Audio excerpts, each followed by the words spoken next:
Fala pessoal, tudo bem? Aqui é Fernando Mesquita, trazendo para você sempre o melhor da preparação para provas e concursos públicos neste país.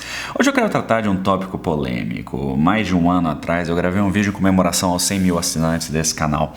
Esse vídeo ele foi pedido pelo pessoal que acompanhava o canal na época. Eu fiz um pedido para que dissessem quais temas queriam ouvir. Eu já tinha comentado alguma vez sobre uma aprovação muito breve que eu tinha tido na Polícia Rodoviária Federal.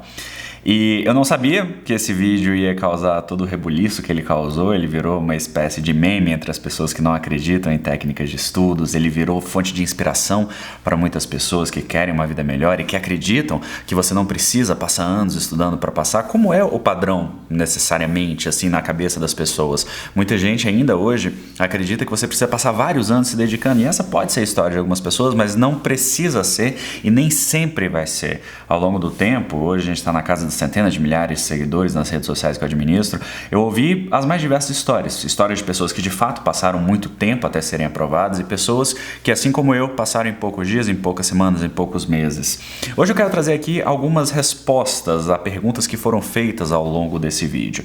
A ideia aqui é a gente pensar estrategicamente, é a gente ver como que era a mentalidade que me levou a determinadas decisões e como que você pode pensar. A ideia aqui é te dar uma perspectiva do depois. Faz mais de 10 anos que isso aconteceu, faz mais de 10 anos que eu fui aprovado na Polícia Rodoviária Federal, não pude assumir porque faltou dinheiro, a gente vai tratar disso também, mas se você não assistiu esses dois vídeos, eu recomendo que você assista, são 2 episódios, eu dividi para o vídeo não ficar muito longo, eles juntos têm mais de 1 milhão de visualizações e são alguns dos vídeos mais vistos desse canal.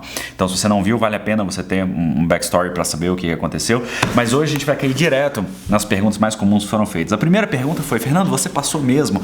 Sim, eu passei mesmo. Eu não viria num canal de 100 mil pessoas para contar mentiras a respeito de uma aprovação que é pública. Se você olhar lá no Diário Oficial, você vai encontrar. Eu vou deixar o link aqui também com a página do CESP que tem a minha aprovação e você vai poder ver lá. Eu fiquei muito feliz. Eu passei na prova objetiva, eu passei na prova discursiva, muito bem colocado, mas eu acabei não indo para as demais fases porque faltou dinheiro. A gente vai ver daqui a pouco.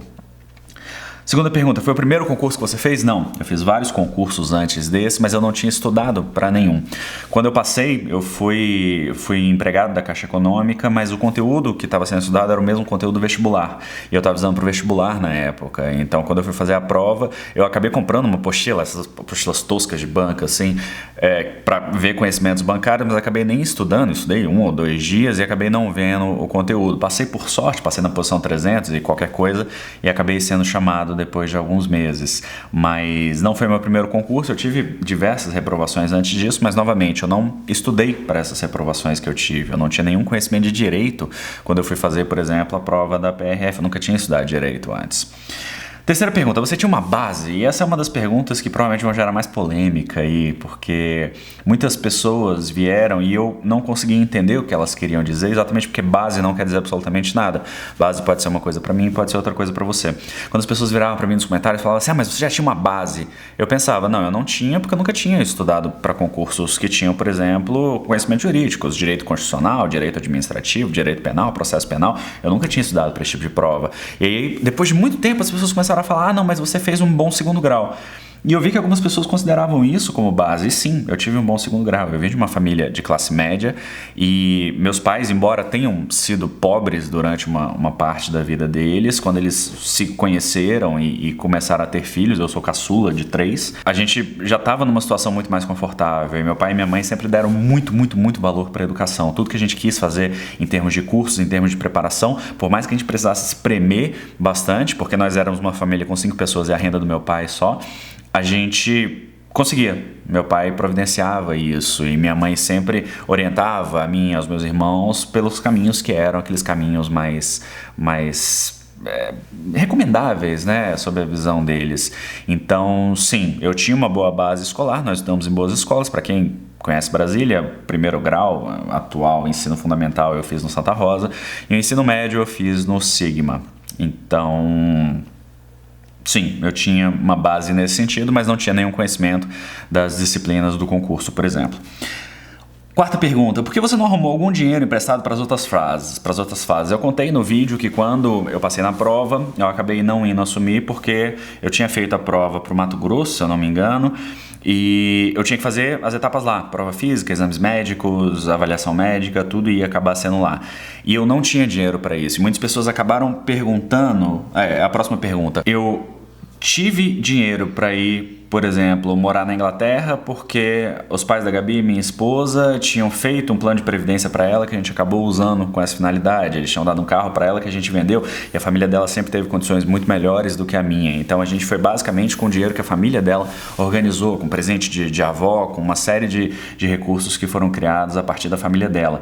Mas eu não estava disposto a pedir dinheiro emprestado, sendo que era uma coisa que eu não estava muito certo.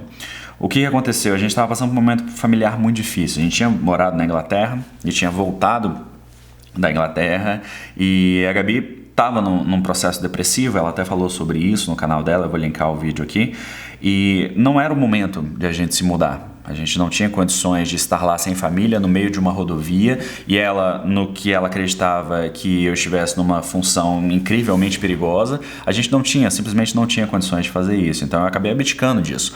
Logo em seguida, eu passei na prova da Agência Brasileira de Inteligência, trabalhei lá há cerca de 6 anos, antes de ir para o TRF1 e de lá para a Câmara dos Deputados, onde eu trabalho hoje, e acabei passando em outras provas da área policial. Eu passei por 3 áreas, eu passei por área policial, eu passei pela área administrativa e eu passei pela área de taquigrafia. Hoje eu sou taquígrafo da Câmara dos Deputados.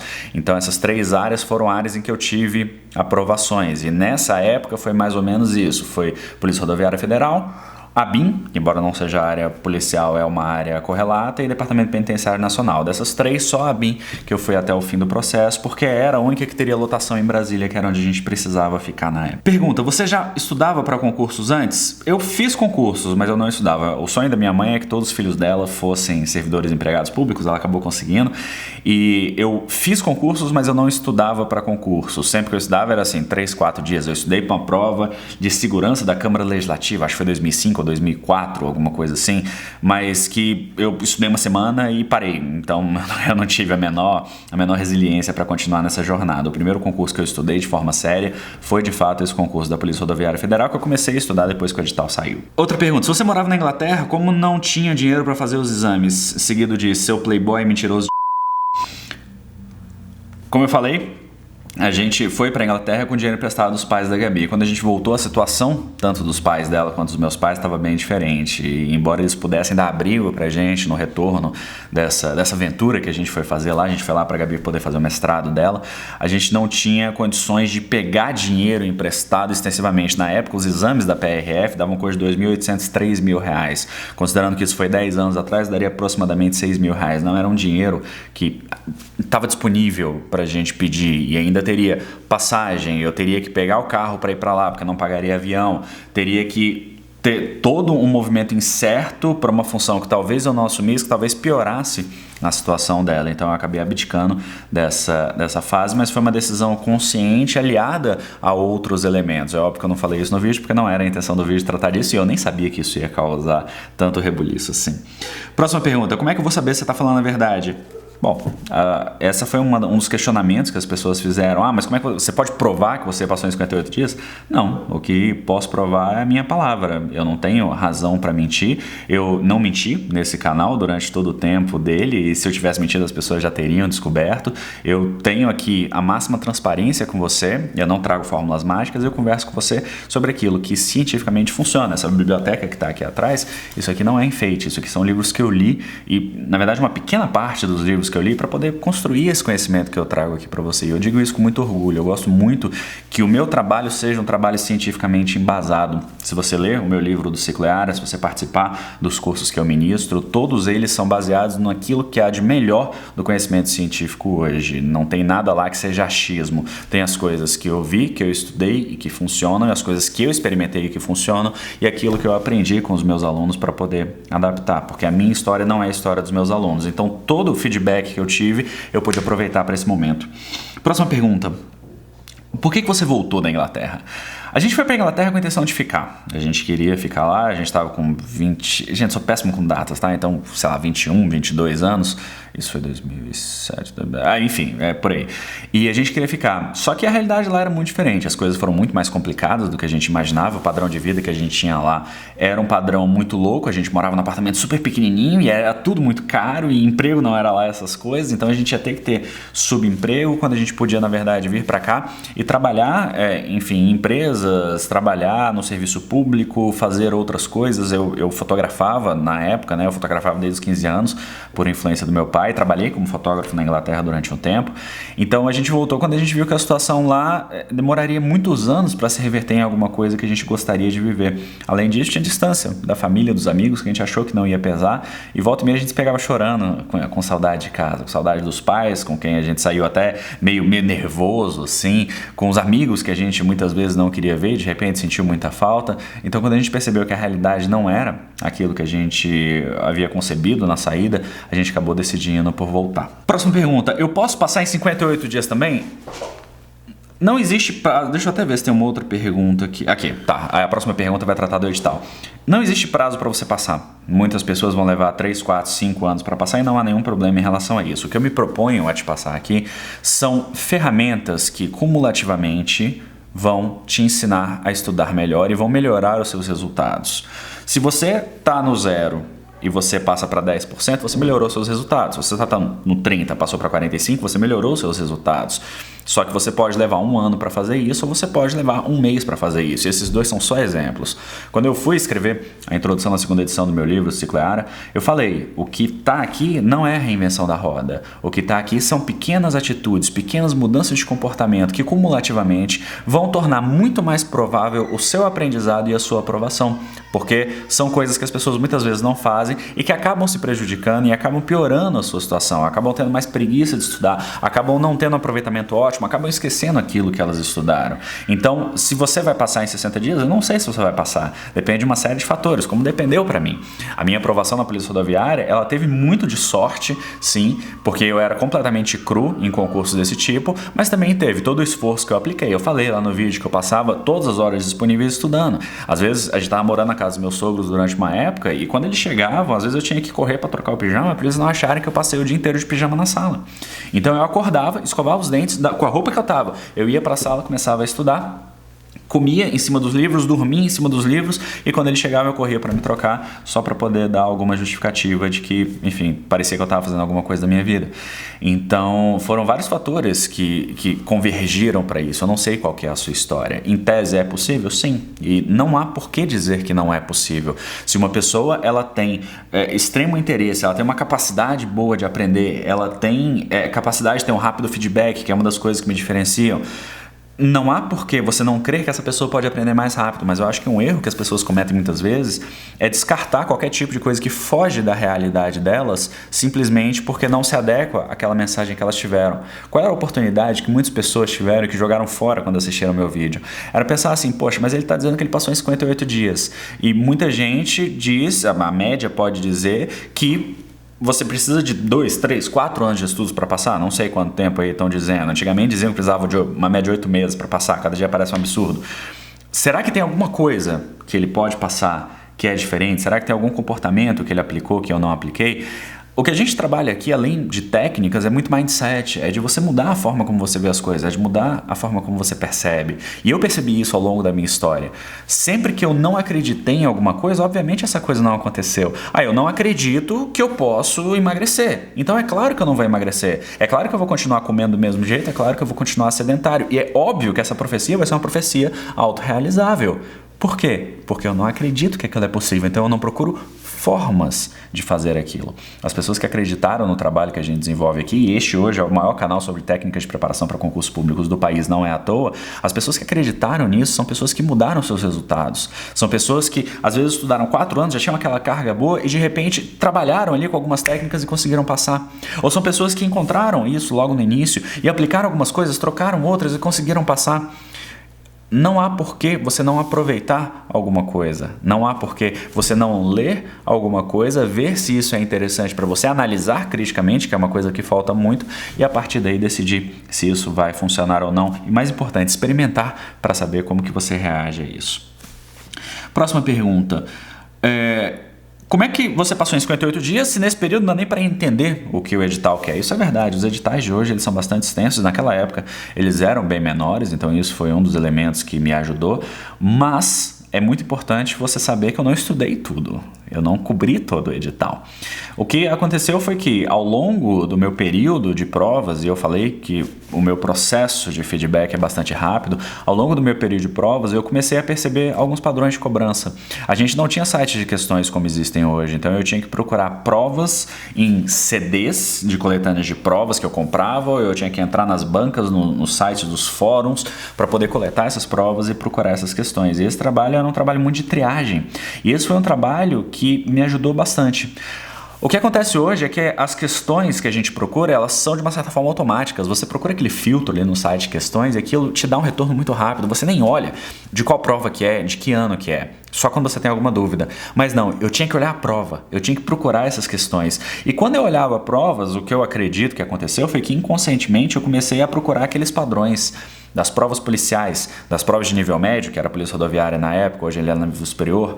Eu comecei a procurar esses padrões, como que isso funcionava, qual era o elemento que eu podia ver que era agregador entre o tipo de questão que era cobrada, entre o assunto que era cobrado. Eu não estudei todo o edital, eu não estudei tudo. E muitos desses conhecimentos eu tinha absolutamente superficiais, eram coisas que eu quase não sabia e que por alguma razão, por uma capacidade de leitura, por uma capacidade de associação que eu tive que desenvolver na ausência de tempo para estudar todo o edital, eu acabei conseguindo vencer. Eu falo hoje, em turmas avançadas, muito sobre questões que são muito delicadas para serem faladas em redes sociais, principalmente no YouTube, porque a gente corre o risco desse massacre, desse linchamento virtual.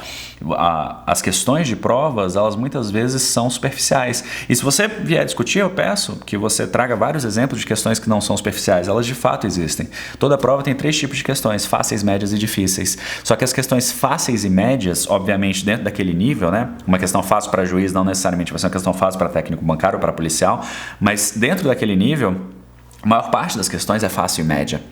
E você começa a perceber isso, só que as pessoas não têm parâmetros para dizer o que é uma questão fácil e o que é uma questão difícil. Eu li essa questão aqui, eu não entendi, logo eu acho que ela é difícil. Eu li essa questão aqui e acertei, logo eu acho que ela é fácil. Não é isso, você tem padrões de aprofundamento, você tem múltiplos autores, você tem pensamentos sucessivos que ajudam a gente a definir se uma questão é fácil, média ou difícil. Mas aí você acaba caindo naquele conto de que tudo é difícil, que eu preciso estudar demais, e você acaba atrasando a sua aprovação. O que eu falo aqui é de aprendizagem acelerada. E tem uma certa sagacidade, tem uma certa malandragem. Provas de concurso público não são a melhor ferramenta de seleção que a gente tem. Só que a gente precisa saber jogar o jogo. A partir do momento que você aprende a jogar o jogo, você sabe muito melhor o que você pode e o que você não pode fazer, quais linhas você pode cruzar, qual conteúdo você pode deixar de estudar, o que você tem que ver de forma aprofundada, o que você tem que ver de forma superficial. E é isso que eu me propus a ensinar para os meus alunos ao longo desses anos de canal aqui. Vamos lá para o próximo. Você prometeu alguma solução mágica ou milagrosa para as pessoas passarem 58 dias? Não. Como eu disse no vídeo, essa era a minha história. Isso foi o que aconteceu comigo. E esses vídeos não são vídeos que eu gosto de gravar. Estou sendo absolutamente sincero, que estou abrindo meu coração com você. Eles não são vídeos que eu gosto de gravar porque a minha história é muito diferente. O meu processo de feedback é muito rápido. O que isso quer dizer? Se eu experimento uma coisa e eu vejo que essa coisa não funciona, eu imediatamente aprendo. Se eu torno a fazer essa coisa, você pode ter certeza que existe uma razão por trás. Então, como eu estava estudando e eu via no dia seguinte se aquilo que eu tinha estudado no dia anterior tinha funcionado, eu conseguia mudar o meu processo. Se eu resolvia questões e via que isso me ajudava, eu resolvia mais questões. Se em vez de grifar o livro, eu anotava e via que eu gravava mais o conteúdo, eu grifava menos e anotava mais. Então meu processo de feedback foi muito rápido. Isso é uma coisa que eu ensino para os meus alunos hoje. Você precisa olhar para você precisa se autoavaliar, você precisa entender aquilo que funciona com você. E professor de cursinho nenhum vai te dizer isso. Por quê? Porque numa sala de 50, 100, 200 pessoas é virtualmente impossível que o professor te dê atenção, a não ser que ele te escolha. Ele fala, não, eu vou acompanhar essa pessoa. Então, esse é um processo que a gente tem que fazer sozinho. Esse canal se dedica a isso, ele se dedica a esse autodesenvolvimento, a esse ensino autônomo, esse aprendizado autônomo que a gente precisa ter. E o professor Pierre já disse, a aula não é o local de aprender. Na aula você entende, quando você estuda sozinho, você aprende. É isso que a gente precisa fazer. A gente precisa compreender que o processo de estudo autônomo, ele é necessário, ele é indispensável, e ele existe independente de curso, independente de livro, o que quer que você faça, você precisa se conhecer e você precisa agir de acordo com as suas potencialidades. E a última pergunta, Você publicou esse vídeo para vender o seu método de estudos? Não. Eu vendo um livro hoje, que é o livro de ciclo EAR, eu tenho turmas Elite, que são turmas de técnicas de estudos para concursos específicos, mas a ideia desse vídeo, a ideia de qualquer vídeo que eu publico aqui nunca foi vender. A ideia dos vídeos que eu publico aqui foi compartilhar conhecimento. E você pode ver outros canais, eu não acompanho muito, mas eu ouço histórias de canais que estão sempre vendendo e que às vezes não conseguem angariar essa atração que tem aqui. Eu dificilmente vendo alguma coisa no YouTube. Eu às vezes coloco um card te falando do meu livro, te falando de turmas que eu normalmente tenho, mas dos 300 vídeos que eu tenho aqui, quantas vezes isso aconteceu? Então a minha intenção não era essa. Minha intenção era de fato contar a minha história, era mostrar o que tinha acontecido, era mostrar como que eu tinha passado por esse processo e, mais importante, era te inspirar. Boa parte do conteúdo que eu publico aqui tem essa intenção de te mostrar o outro lado, te mostrar que é possível, te mostrar que existe uma forma, às vezes mais simples, uma forma menos dolorosa, uma forma menos traumática de você estudar.